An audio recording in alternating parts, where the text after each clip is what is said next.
बिन अटल हिंदुस्तान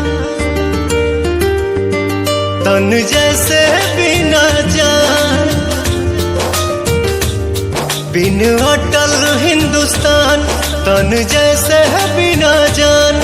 न सुबह होती ना होती शाम, कुछ दिन रख कर अपने धाम में लौटा देना है मेरे राम। कुछ दिन रख कर अपने धाम में लौटा देना है मेरे राम।